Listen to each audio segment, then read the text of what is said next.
Hi to everyone, welcome back to वर्साज academy. आज का आपका डिस्क्रिप्टिव क्वेश्चन है अनैतिक व्यापार निवारण अधिनियम 1956 का। आप लोग वीडियो को लाइक ज़रूर किया करिए।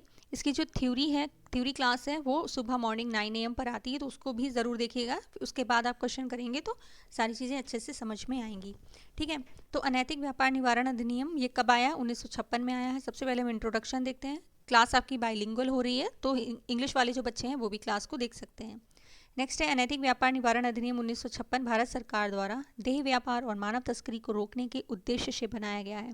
हर एक्ट का उद्देश्य आपको पता होना चाहिए। एक महत्वपूर्ण सामाजिक कल्याण कानून है। ये अधिनियम विशेष रूप से महिलाओं और बच्चों को यौन शोषण तथा वेश्यावृत्ति के संगठित व्यापार से बचाने के लिए बनाया गया है। ठीक है, तो यहाँ पर परिभाषाएं वगैरह भी आपको थ्योरी क्लास में अच्छे से बता दी गई हैं। नेक्स्ट है उद्देश्य। तो वेश्यावृत्ति से संबंधित अनैतिक व्यापार को रोकना, महिलाओं और बच्चों को यौन शोषण से बचाना, मानव तस्करी पर नियंत्रण लगाना, पीड़ितों के पुनर्वास की व्यवस्था करना। ठीक है, तो ये इस एक्ट के जो उद्देश्य हैं वो हैं। नेक्स्ट है महत्वपूर्ण परिभाषाएं। तो वेश्यावृत्ति, धन या किसी लाभ के बदले यौन शोषण। वेश्यावृत्ति की जो धारा है वो धारा 2 और F है। थ्योरी क्लास में आपको बता दी गई हैं सारी धाराएं, उसको देखिएगा। वैश्यालय, ये स्थान जहां 2 या अधिक व्यक्तियों द्वारा वेश्यावृत्ति की जाती है। ठीक है, वैश्यागृह 2A में है। बालक बालिका 16 वर्ष से कम आयु के व्यक्ति, ये धारा 2 के A क्लॉज में है। ओके, नाबालिग 16 से 18 वर्ष के बीच की आयु के व्यक्ति को नाबालिग यहाँ पर कहा गया, ये इसी की परिभाषा के अंतर्गत आ जाता है। ठीक है, तो ये महत्वपूर्ण परिभाषाएं हो गई। आगे बढ़ते हैं। प्रमुख धाराएं कौन कौन सी हैं? धारा 3 है वैश्यालय चलाने का प्रबंध करने का दंड। धारा 4 है वैश्यावृत्ति में अर्जित आय पर निर्भर रहने पर दंड। धारा 5 में वैश्यावृत्ति के लिए किसी व्यक्ति को लाने ले जाने या प्रलोभन देने पर दंड। वैश्यालय में किसी व्यक्ति को रोक कर रखने पर दंड। सार्वजनिक स्थान के निकट वैश्यावृत्ति पर प्रतिबंध। ग्राहकों को आकर्षित करने या यौन प्रस्ताव देने पर दंड। धारा 9 है अभिरक्षा में रहने वाले व्यक्ति की वैश्यावृत्ति के लिए प्रेरित करने का दंड। और धारा 17 है पीड़ितों के संरक्षण एवं पुनर्वास की व्यवस्था। ये यहाँ पर हमने इंपॉर्टेंट सेक्शन लिए हुए हैं। ठीक है, तो इनको देख लीजिएगा।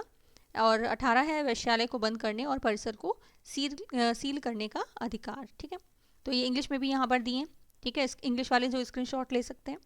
आप लोग नोट्स बनाइए, पीडीएफ के चक्कर में मत रहिए कि पीडीएफ दे दीजिए मैम, तो नोट्स बनाइए। नेक्स्ट है दंड प्रावधान।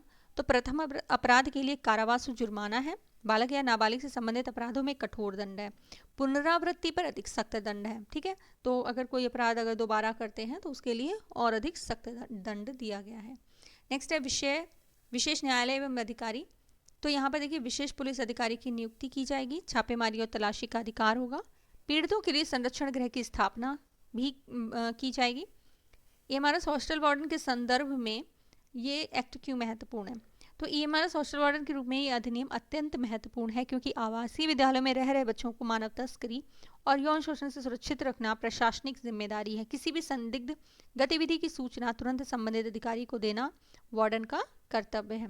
ठीक है, ये वाली जो लाइनें अगर आप लिख देते हैं तो बेस्ट है। अगर नहीं लिखते हैं, आपके पास टाइम कम है क्योंकि भाई 15 क्वेश्चन है, 15 क्वेश्चन लिखने होंगे, तो अगर लिखते हैं तो बेस्ट है। अगर नहीं लिखते हैं, आपके पास टाइम नहीं, तो इसको स्किप कर सकते हैं।